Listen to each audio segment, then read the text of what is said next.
Hello everyone, welcome to Law Prep Judiciary. आज हम लोग एडवोकेट्स प्रोटेक्शन एक्ट के बारे में बात करने वाले हैं, जो कि रिसेंटली पास किया गया है by the Rajasthan state assembly. Rajasthan ऐसी फर्स्ट स्टेट बन गई है जिसने ये एक्ट पास किया है, that is the Advocates protection bill, जो कि अब एक एक्ट बन गया है 2023। पहले हम थोड़ा सा इसका हिस्ट्री देख लेते हैं। देखिए, रिसेंटली जोधपुर में एक एडवोकेट का ब्रूटली मर्डर किया गया था, जिसके बाद कुछ लॉयर्स ने, कुछ एडवोकेट्स ने एक स्ट्राइक करी थी जयपुर में।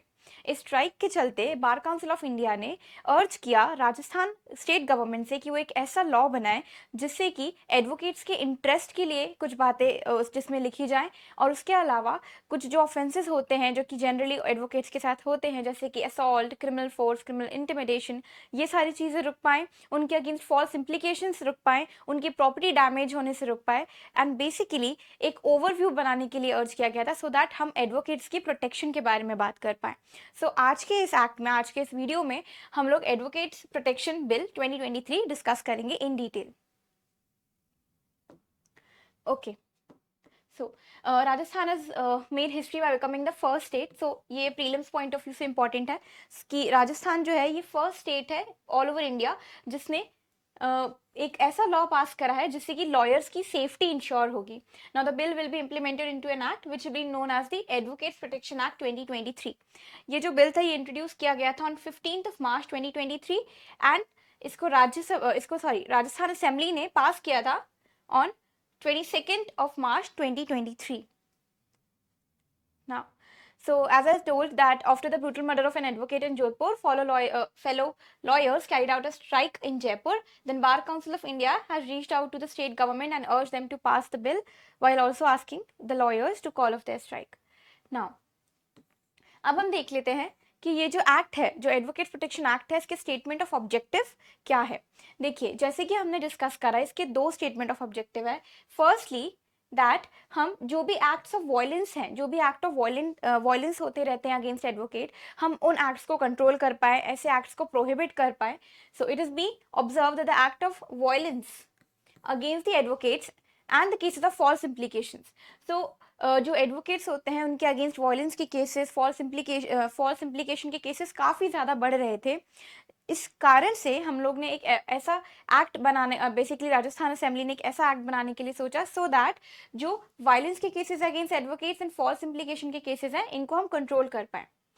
Against the legal professionals are being increased in the state day by day, which results in deterioration of law and order situation. इसके कारण law and order situations definitely affect हो रही थी, and there was delay in justice delivery system also.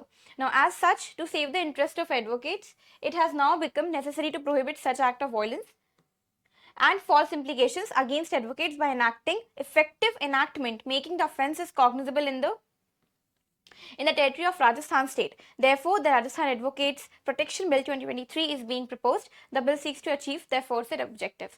So basically इस act के दो objectives हैं कि जो भी cases of violence against advocates वो कम हो पाए, फॉल्स इम्प्लीकेशंस कम हो पाए, और हम एडवोकेट्स के इंटरेस्ट में एक स्टेप ले सकें. So the bill is to provide for the prevention of the offences of assault. यहाँ पे हमको ये इंपॉर्टेंट है कि हम कौन से ऑफेंसेस के बारे में बात कर रहे हैं. Cases of offences of assault, grievous hurt, criminal force and criminal intimidation against the advocates, and damage or loss to property. उनकी प्रॉपर्टी के अगेंस्ट जो भी डैमेज कॉज किया जा रहा था, जो भी लॉस कॉज अभी तक किया जा रहा था, उसको कंट्रोल करने के लिए of advocates and for matters connected therewith and incidental thereto. चार जो ऑफेंसेस यहाँ पे मेंशन्ड है, that is assault, grievous hurt, criminal force and criminal intimidation. Now अब हम इस एक्ट के सेक्शन वाइज सेक्शन सारे ही सेक्शंस कवर करेंगे. तो जो फर्स्ट सेक्शन है, that is section number 3. It talks about prohibition of assault, grievous hurt, criminal force and criminal intimidation. So any act of assault, grievous hurt, criminal force and criminal intimidation against the advocate shall be an offence. अगर ऐसा कोई भी offence against any advocate किया जाता है, पर important ये है कि it should be in discharge of its duties. तो किसी भी एडवोकेट्स के ड्यूटीज के डिस्चार्ज में उसके against assault, grievous hurt, criminal force या फिर क्रिमिनल इंटिमिडेशन किया जाता है, तो इसको एक ऑफेंस माना जाएगा, provided that any such assault, grievous hurt, criminal force and criminal intimidation shall be in connection with the discharge of his duties. Basically यहाँ पे दो चीजें इंपॉर्टेंट है, ऐसे ऑफेंसेस किसी एडवोकेट के अगेंस्ट किए जाए and in discharge of his duties of the advocate in the court premises, तो इसको एक ऑफेंस माना जाएगा. Now, Section 4 talks about police protection to advocates. So, Section 3 में जो भी offenses listed हैं, अगर ऐसा कोई भी offense किसी भी advocate के against किया जाता है, so advocate police protection ले सकता है. So, on any report made to the police by an advocate in respect to any offense mentioned in Section 3, for example, हमने assault पढ़ा, grievous hurt पढ़ा, criminal force and criminal intimidation. ऐसे किसी offenses के report पे जो कि advocate करेगा पुलिस को in respect of any offense mentioned in section 3 of the act committed against him, the police may if it deems fit. तो यहाँ पे पुलिस का डिस्क्रिशन है, अगर पुलिस को लगता है तो वो उसको पुलिस प्रोटेक्शन, ऐसे एडवोकेट को पुलिस प्रोटेक्शन प्रोवाइड कर सकती है for such period in such manner prescribe. तो जितने भी टाइम के लिए उनको सही लगता है, जिस भी मैनर में उनको सही लगता है, उस तरीके से एडवोकेट को पुलिस प्रोटेक्शन दी जा सकती है. Now section 5 talks about penalties. अब ये जो भी ऑफेंसेस हैं उनकी पेनाल्टीज लिस्टेड है सेक्शन में. So the section reads as, notwithstanding anything contained in the Indian Penal Code 1860, whosoever assaults or uses criminal force against an advocate in contravention of section 3 shall be punished with imprisonment for either description for a term which may extend to 2 years and with fine which may extend to 25,000 rupees.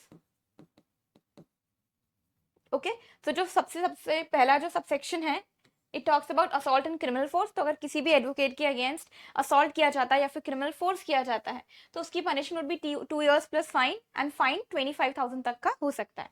Then whoever voluntarily causes grievous hurt, जो second subsection है, talks about grievous hurt to an advocate in contravention of section 3 shall be punished with imprisonment for either description for a term which may extend to 7 years with fine which may extend to 50,000 rupees. यहाँ पे fine बढ़ गया है.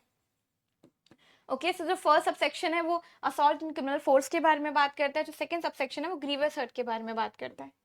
Then subsection 3, whoever voluntarily commits the offense of criminal intimidation against an advocate in contravention of section 3 shall be punished with imprisonment of either description of a term which may extend to again 2 years and fine which may extend to 10,000 rupees.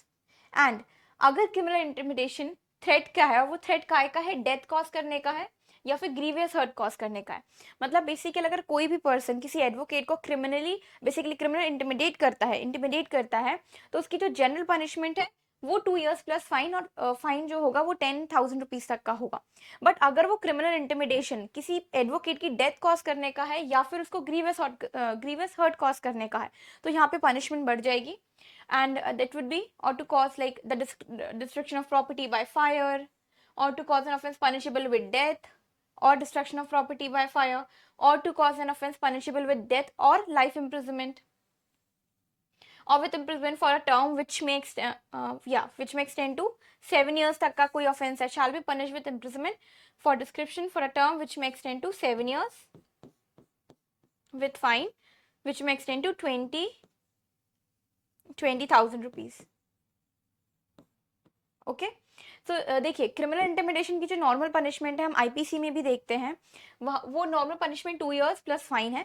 अब ये जो cases हैं ये criminal intimidation के grave cases हैं जहाँ पे intimidation काय के लिए है, डेथ कॉज करने के लिए है, या फिर ग्रीवियस हर्ट कॉज करने के लिए है, या फिर प्रॉपर्टी को डिस्ट्रक्शन पहुंचाने के लिए बाय फायर. तो जो भी ग्रीवियस नेचर है क्रिमिनल इंटिमिडेशन का वो सारे इस सेकेंड पैराग्राफ में आते हैं और उसकी पनिशमेंट भी इंक्रीज्ड है, इनहैंस्ड है. नाउ सेक्शन नंबर 6 जो है वो इन ऑफेंसेस को कॉग्निजेबल बनाता है. So notwithstanding anything contained in the code of criminal procedure 1973, every offence committed in this act shall be cognizable. So इन ऑफेंसेस को कॉग्निजेबल बनाया गया है अंडर सेक्शन 6. सेक्शन 7 में इन ऑफेंसेस को कंपाउंडेबल बनाया गया है. वी नो कंपाउंडेबल का जो प्रोविजन है वो पूरा इंडियन पिनल सीआरपीसी में हमने पढ़ा है. तो notwithstanding anything contained in the code of criminal procedure 1973, every offence shall be compoundable by the aggrieved person with the permission of the court. तो ये इंपॉर्टेंट है, with the permission of the court.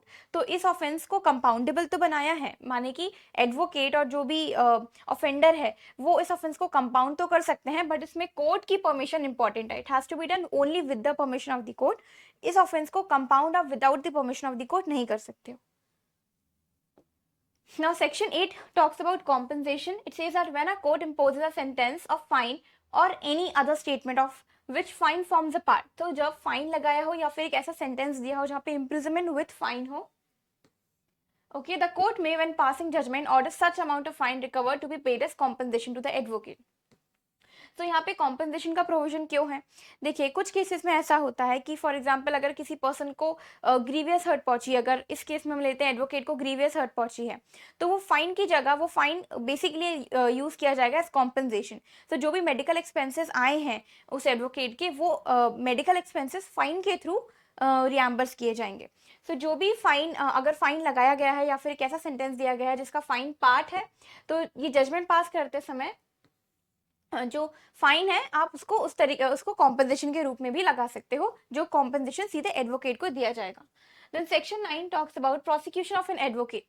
सो ये वो cases हैं, हम इसको एक बार पहले पढ़ लेते हैं। Notwithstanding anything contained in section 154 of the CrPC और any other law for the time being in force, if a report of cognizable offense is received from the client।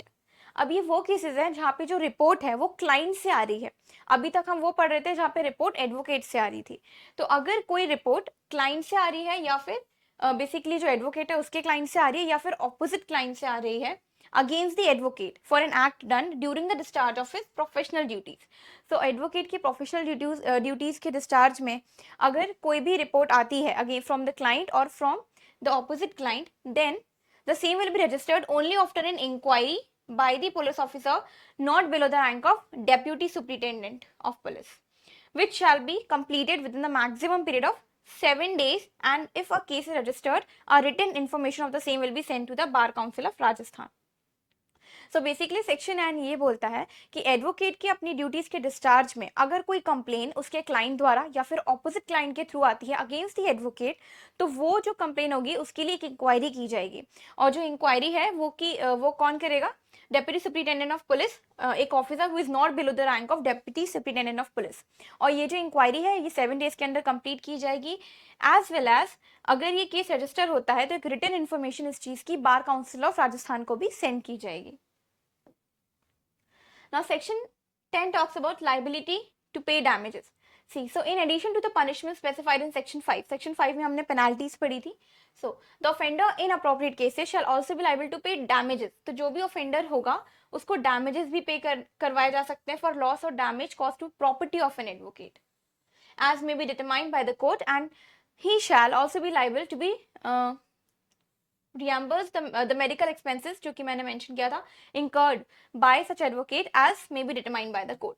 So basically जो section number 10 है ये बात करता है कि जो भी property damage हुई अगर एडवोकेट की, तो उस property damage करने से जो भी expenses आए हैं या फिर जो भी medical expenses आए हैं वो भी recover करवाए जा सकते हैं from the offender। Now the damages so awarded by the court under subsection 1 shall be recovered as if they were arrears of land revenue. तो ये जो डैमेजेस हैं ये कैसे रिकवर किए जाएंगे? As arrears of land revenue. Now section 11 says that punishment for misuse of provision contained in this act। so whoever being an advocate, तो ये बेसिकली जो सेक्शन 11 है ये मिसयूज का प्रोविजन है कि अगर एडवोकेट्स इस एक्ट को मिसयूज करता है so then what. So whoever being an advocate misuses the provision of this act or uses the same for malicious purposes और मेक्स फॉल्स कंप्लेन। तो अगर कोई एडवोकेट इस एक्ट के प्रोविजंस का मिसयूज कर रहा है या फिर मैलिशियस पर्पस के लिए यूज कर रहा है या फिर कोई फॉल्स कंप्लेन कर रहा है इस एक्ट में, shall be punished with imprisonment which may extend to 3 years और विद फाइन और विद बोथ। ओके, सो ये सेक्शन बेसिकली इस एक्ट के मिसयूज को बचाने के लिए इसमें रखा गया है। Now these are last two sections, that is section number 12. It says that nothing basically act not in derogation of any other law, the provisions of this act shall be in addition to। So it clearly specifies कि इस act के जो provisions है वो in addition है and not in derogation to the provisions of any other law for the time being in force। And section 13 says that power to make rules। तो यहाँ पे जो power है rules बनाने की, it is given to the state government। The state government may make rules consistent with the provisions of this act। So that's all for today। I hope आपको आज class अच्छी लगी हो। Thank you for watching।